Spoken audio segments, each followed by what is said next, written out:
But actually, like, funny enough, I guess not funny, right around the time that my social media started, I just went through one of the hardest situations of my life, and I felt so powerless. I felt like my voice had been taken away from me, and I actually stopped speaking like for 3 months, and I would go to school, come home, go to sleep. And once the social media thing started happening, I had all of these people watching that didn't know anything about me, and I could sort of make it what I wanted to make it. And when you have all of these people telling you how much they love you and you're not really sure why, but you're giving them what they want. I was live. I would go live, do live broadcasts every day for hours. I would do overnight broadcasts because I was just looking for someone to listen. So I was always very open and vulnerable on the internet from the very beginning, and that's something that I've carried with me, and I think that's something that people are really looking for.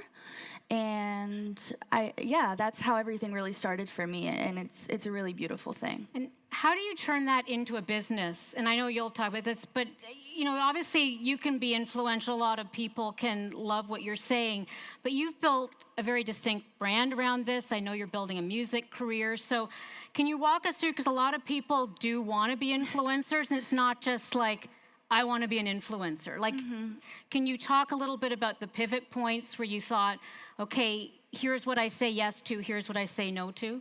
Right. Well, even I think 5, 6 years, oh my God, how old am I? Okay, 6 years ago, when I started, I had never heard anyone say that they wanted to be an influencer. This is such a recent thing, and when kids come up to me and say, I want to be an influencer, how did you do it? It's such a baffling thing to me, because I never set out to do so. But my first brand deal, I was emailed. I had my email in my bio, so anyone could have messaged me, which probably wasn't the safest thing.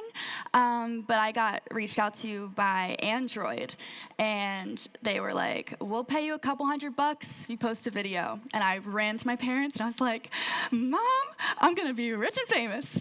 And she was like, okay, slow down. This is all. My dad's like, do it. I did, and that was my first brand deal. And it took a lot of trial and error to get to a place where, I work with someone like Cassie, who has my best interest at heart and can guide me through sort of, I guess, uncharted territory, because it's such a new thing, being an influencer and working with brands and building your own businesses.